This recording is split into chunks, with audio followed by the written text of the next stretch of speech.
Astro Psych 400, podcast for sleep. It's time to go to sleep now. Time to surround yourself with positive vibes. You are who you are. Being weird is not a crime.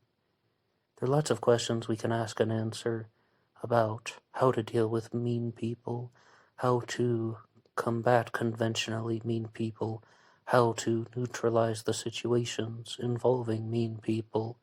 But there's a very important lesson that must be addressed in the beginning, and that is that if you spend time with mean people, they will have an influence on you, and you will start to replicate their behaviors. When you watch a mean person and how they respond to a situation, maybe one day you'll get angry, you'll be frustrated, or you'll just be in a difficult situation, and you're going to remember the time that the mean person was in a difficult situation, and they were angry and they were frustrated, and you will replicate the behavior that they have demonstrated. It is very important for us to surround ourselves with positive people, people who want the best for us, people who are optimistic, and there's even something out there called the anti-psychopath, where if someone has psychopathic tendencies, even to the point of being a psychopathic serial killer, the amygdala in their brain is going to be 17% smaller than an average person, but that's with the psychopath. If someone is an anti-psychopath, their amygdala is going to be 8% larger than the average person. The amygdala is a small almond-sized piece of the brain that smells like gasoline, but it is very powerful, and I would like to cite Dr. Laurie Santos for this analysis. It's very important that we make good decisions about who we choose to let into our lives. Some questions to continue the discussion. If you were given 3 things to make you happy, what would these be? The honest answer is, there is no need for that. There is no reason to respond to this question in any single way. It's an inappropriate question. Happiness is not the end goal of life. I am a much bigger believer in non-destruction, being non-destructive, that is the end goal of life, to love without destroying. Happiness can be a distraction because the collective happiness does not drive a civilization forward. The collective happiness of a social group does not drive the group forward because it can lead to immoral actions. Morality and ethics should always take place over happiness. Happiness can also be a disguise, and some of the older scriptures talk about how there is the temptation of the devil, and the reason why it's called a temptation is it's going to make someone feel happy in the short term, and then it's going to lead to chaotic and impractical situations that might even be very harmful in the long term. And I think that this goes without saying, and a lot of people are aware of it.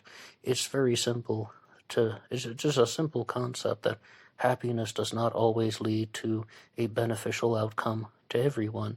And in fact, it can also lead to complacency.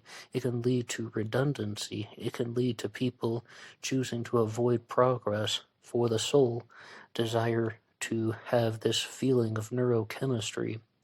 And I was just reading a post on Instagram where someone was talking about practical discontent. The concept of practical discontent, that sometimes we do not need to be happy. We need to strive towards something greater, and that will actually involve a fight. If there is an oppressor, we need to overthrow the oppressor. I do not view that as an act of unwarranted destruction. I'm all about non-destruction, but that is warranted destruction. If someone is oppressing a group of people and they overthrow the oppressor, that is warranted. Those actions are warranted because the only way to get to peace would be to stand up to the person who is preventing peace from being attainable. The second question is, how would you rank the following in importance? Family, career, and love life. I think that love life and family can go together. I expect that the question is referring to the differences between romantic love and familial relations, like mother and father, as well as your sisters and your brothers. But family and love life can be the same if you're dealing with a spouse, a husband and wife, or maybe a partner in some type of civil union. So those need to be number one, and then career needs to be number two. I mean, because, of course, like, are you trying to say that a husband and a wife are not family members? I don't think so. Love life and family life can be one and the same, so that's one, and career is two. Which would you prefer having? A baby without a partner, or a partner without a baby? Very odd question, to be honest, the way that it's phrased. But I think they're asking, would you rather be a single parent, or would you rather get married and not have children? I would definitely want to get married and not have children, because I think that that would be a very adaptable situation. I feel that if I were a single parent, there would always be this type of missing factor that, all right, now I have adopted a child and I am going to just remain partnerless for the rest of my life. I do not quite feel that that would be necessary, so I would rather be married without children. What was your experience being explained something that you didn't want to hear about? Again, another awkwardly phrased question, but I've definitely had a lot of harsh lessons that have been taught to me, and some people are very much into brutal honesty. When they want to say that it's good for you, that the people who are brutally honest are actually telling you what you need to hear, but I do not accept that. Again, brutal honesty can just be brutal, and people often phrase this question by saying, what's more important, being nice or being honest? And the real answer is, don't let people force you into false dichotomies. But I think there's a very important distinction. Honesty is not a virtue. If I do have to give an answer to the question, being nice is more important than being honest. Honesty is not a virtue, and honest action can be moral, immoral, or amoral, and people simply try to use honesty as a way to justify their obnoxious behavior and their destructive behavior and their insulting behavior. Brutal honesty can just be brutal. And if someone actually is resorting to brutal honesty, it is almost always a cover-up for insecurity, and sometimes people will try to give someone the harsh life lessons, but they're actually just trying to use it as a form of power tripping, because you'll notice that they don't give these honest responses to everyone, only people whom they think they can manipulate. So then what's it actually about? Is it about honesty, or is it about manipulation? And does this person truly have something in line with their values, or are they just trying to gain control over somebody because they think they will be able to talk unopposed? Who was your favorite cartoon character when you were a kid? Well, now that is a very different change of topic from the questions that were presented before about partners and relationships and mean people and nice people. Who was your favorite cartoon character when you were a kid? And of course, I don't have a single one. One of my earliest memories is watching the show James Bond Jr., and I was a big fan of that one in my faded childhood memories. And then Mighty Max was another show that I watched almost obsessively, daily, over and over again, and the title character, Mighty Max. And I do have a certain connection to Mickey Mouse from Walt Disney, because I thought that he was well, I guess perhaps he is the most iconic figure in animation, but I noticed that his popularity began to go down in favor of some of the other Disney characters. For example, Donald Duck has the whole Duck universe. Goofy had a Goofy movie in the second Goofy movie, as well as the show Goof Troop. And I became a big fan of the show House of Mouse even when I was in high school, like 16, 17 years old, because I just wanted to rekindle some connection to Mickey Mouse, but he has definitely been rejuvenated for very young children with House of Mouse and such. But that is so juvenile and immature that I can't even begin to watch those programs. Only if I'm, around someone who has kids and they have it on the television. But I would never watch that on my own. But yes, Mickey Mouse would be up there. Charlie Brown as well. I have a big connection to him. I love the Peanuts comic strips, and I love watching the Peanuts shows and their holiday specials. One animated character that I really appreciated when my younger years was Dilbert. Dilbert was the star of the comic strip of that name by Scott Adams, and they gave him a TV show that aired on UPN. And I would watch the reruns on Comedy Central, and I would watch them at 1 a.m. on the weekends. It must have been a Saturday night, and I just remember laughing so heartily because I was half asleep, and the pessimistic, sardonic, but still somewhat fair and honest realizations of the world, and just like a genuine satire on human life and modern culture, all came to me at once.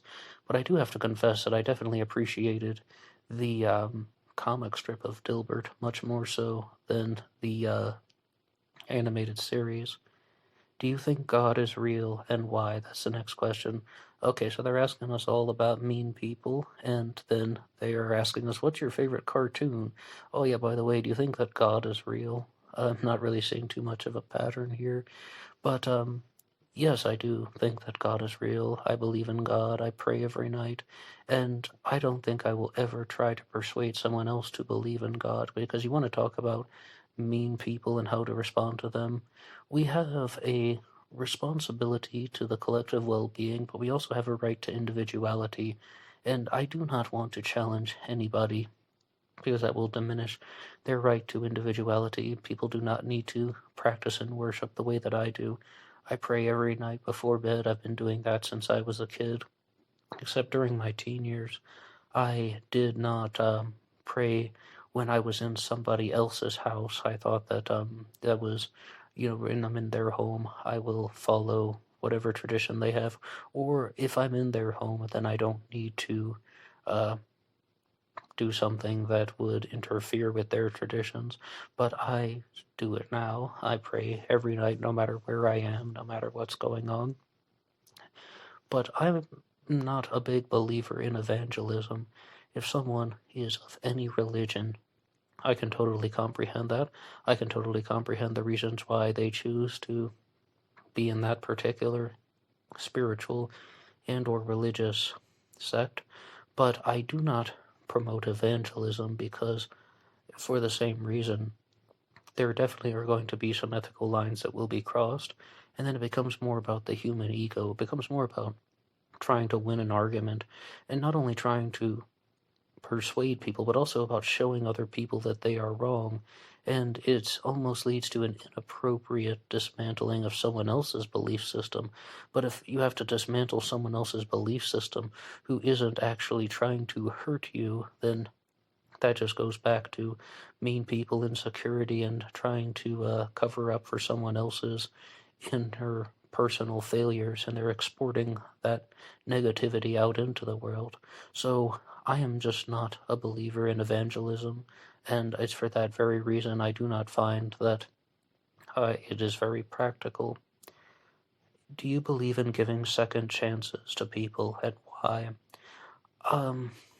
Mostly, someone once advised me that you can give people 3 chances, just like baseball, a 3 strikes rule. If someone disappoints you 3 times, do not continue to interact with them. But that's sadly not the world that we live in. And the world that we live in is all about frame. And even in the Iron Rules of Rollo Tomasi, I believe the first one is frame is everything. And you'll often hear people talk about the expression now, framing the conversation. I never heard any of this stuff years ago, but instead, what they said was, frame is like having the upper hand in a discussion, or having the more authoritative presence, or being the more dominant entity, so to speak. And people will try to manipulate, they'll try to catch you off guard. If they think you aren't paying attention, they'll say something mean, so then you will look bad and they will look better.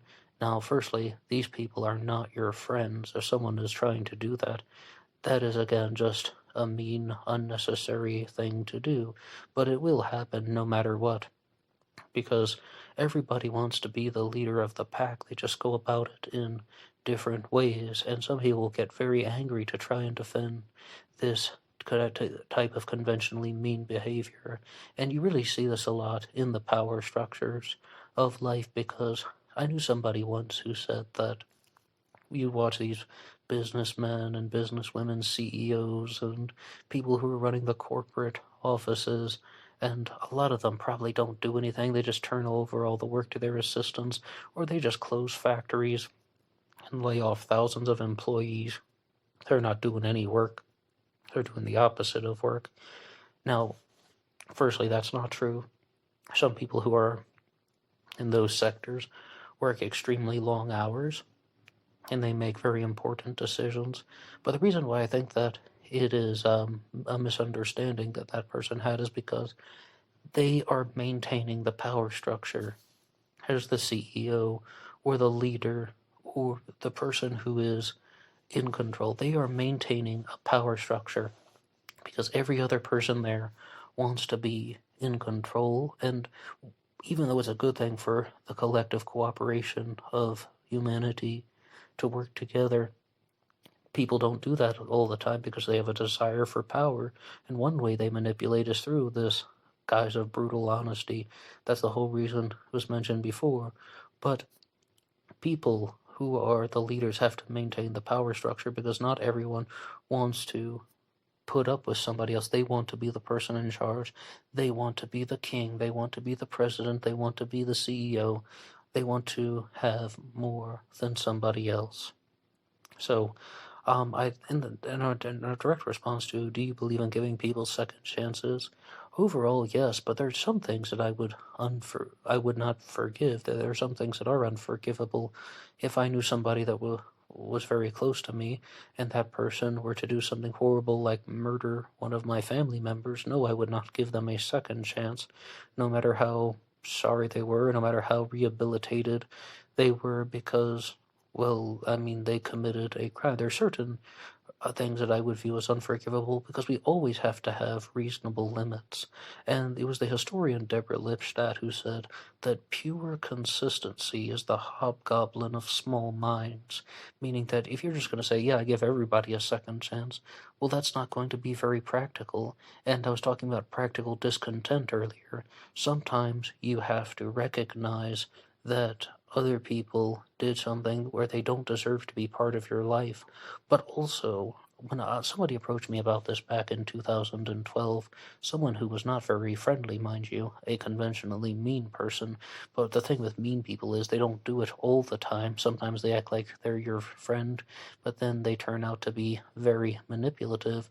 But we were discussing the concept of forgiveness, and someone was talking about how they had a very bad relationship with their mother because the mother did all of these bad things. And I said, forgiveness is not about what you do with someone. Forgiveness is how you feel about them. You can forgive somebody in your heart or in your mind, but you don't actually have to do anything in the external world. You don't have to interact with them. You don't have to talk to them. It's just how you feel toward them. And even with my own personal experiences, I have tried to forgive so many people. Even praying every night, I say that I forgive certain people who have wronged me in the past, but sometimes I still do get angry about it. And I think that that enters into a different category of forgiving and forgetting. Like there's a famous expression, they forgive but they don't forget. Well, sometimes you can't forget, and that's just the way life is. And when people look for solutions, they're often going to do what Stefan called looking for surgery instead of nutrition, but trying to find positive ways to think, and self-help and mindfulness. That is not surgery. That is nutrition. That's about how you can make better decisions in the future. And I think there comes a certain point where people who have experienced very intense emotional trauma just have to make the realization that I'm not going to forget these bad things that have happened to me. I'm not going to forget the bad people that were in my life, but I can make better decisions in the future. Well, how do you deal with being angry or being sad? There really isn't too much you can do. It's more about just making the honest assessment that I'm always going to be somewhat angry about that until perhaps my later years when I can truly absolve myself from this getting closer to death. And I don't mean that in any type of lighthearted way. I think that that is just how it's going to play out. Do you ever keep a journal? And that's the next question. I used to keep a daily journal on Instagram, and I would upload every day. But what happened was I started working some longer hours, and all the days, especially during the week, blended into one. So I was unable to keep the journal because everything was just the same. And when I was working lighter hours, I had the ability to listen to more shows, watch more programs, talking about podcasts and TV shows and movies, and I could incorporate that into the journal as well as, going for a walk in the park and playing basketball and all of the things that I like to do. But when I began to work more, well, I went to work, I did the same thing every day, and then I went home. I had coworkers who were mostly unfriendly, but you want to talk about interacting with mean people. Here's a very particular pattern that I noticed about that job that I was just describing. The first point is that I had a boss, and there were two people who worked above me, and I was the newest person because I was working through a temp agency, and they openly would just refer to me as the helper, and that's wasn't my job title, but that's what they said. He is our helper in this department. And I noticed that I don't think one time the people who were not my boss ever asked me any questions or any type of personal connection. They would talk about themselves, they would share their own personal experiences. They wouldn't even respond if I were saying something about my own personal experience. Oh, you did that? Well, I also did something similar. Oh, you like baseball? I like baseball too. And then they would just immediately go back to talking about themselves. They were choosing the topics of conversation, and it was almost always about themselves, and they would even be frustrated if I were to incorporate anything from that into my own life, or into conversations, that is. And the reason I'm bringing this up is I recently had another very similar job where there were three people who were above me, and there was the boss. And in both cases, the bosses were the ones who would try and engage in conversation with me. And they would ask, oh, yeah, where are you from? What kind of TV shows do you like? Where do you want to travel? The bosses would ask the personal questions. The other employees would not ask personal questions or try to get to know me in any single way. And I think a lot of it relates to power structures because the boss already knew that I was so far away from any type of dethroning that it wouldn't really matter too much. And the boss also had very strong frames around a workplace. Everybody knew that they were the bosses and they need to be listened to, and people need to follow their instructions. And if people didn't follow their instructions, they would do things to show people that there were consequences. Whereas the other employees saw me as an obstacle, or they saw me as someone who might be threatening to their desired achievements. They wanted to climb the ladder, and I'm just another employee. So I'm hoping that they will find peace in the world, but I also hope that no matter who you are, you will be aware that people are out for themselves. They are trying to fight, and they view life as a competition. And I wish I knew that when I was younger, that life was a competition. So many times I was in an argument with somebody and I didn't even know that I was in an argument. Someone whom I thought was a friend, but they didn't really want a friend. They just wanted to manipulate. They wanted to be a manipulator as opposed to a friend. And this often leads to narcissism, sometimes in the clinical sense or perhaps in the more social sense that gets shared online. People talk about narcissists, and I think that a lot of the times they're simply referring to people who are just jerks and who are just unfriendly. And if you keep those people around, you will start to copy their behaviors. That's the whole point from the beginning. And the way to avoid that type of thinking is to surround yourself with positive people, to surround yourself with people who are optimistic, who are fair and honest, but also who agree to support you when you need to be supported. And if they do challenge you, they present their ideas in a very clear, respectful, friendly, optimistic, and, as previously said, supportive way. The next question is, what do you look for in a relationship? Fairness, empathy, passion, honesty to a certain extent, not brutal honesty, but yes, honesty to a certain extent, as someone who appreciates non-destruction, and also people who have similar goals, and people who have a very clear objective in the relationship, that they want the same thing, and they aren't having some ulterior motive in which they are hiding. What is your idea of a perfect date? A perfect date would be on the beach, delicious food, no sand blowing in our faces, and a sunset. What was the most important lesson you learned from a past relationship?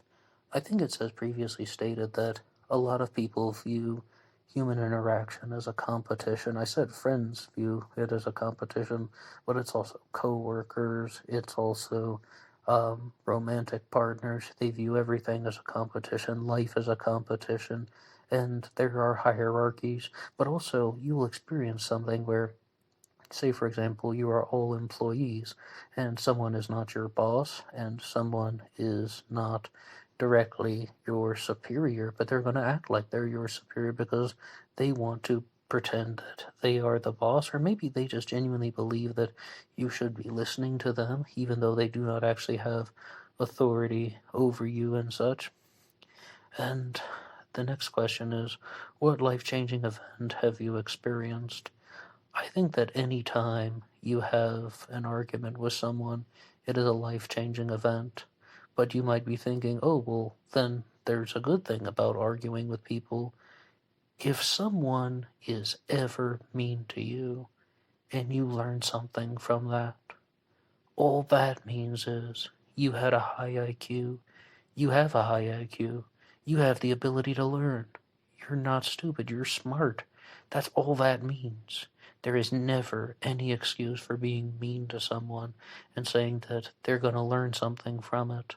You can share the idea in a respectful way or a humanizing way. Even if it's not respect, it's just humanity in a way that doesn't depreciate and diminish the value of human life. And I don't think that that's a controversial statement. I think that that is a very human statement. I think that that is just exactly the way that many of us want to live. It's just some people choose power over the collective well-being. What's a deal breaker for you in a relationship? Conventionally mean behavior. Absolutely, that's a deal breaker. Or if somebody goes back on a very important agreement, that would also be a deal breaker. How important is trust in a relationship? I think trust is important, but it's not the end goal. It's not the most important thing. The most important thing should be, again, recognition and acknowledgement of someone else's humanity. Do you believe that the day will arrive when humans will be replaced by machines in all aspects of life? See, so many of these questions are about the very simple aspects of a relationship, and then they ask, do you think that robots will take over the world like in Terminator something something?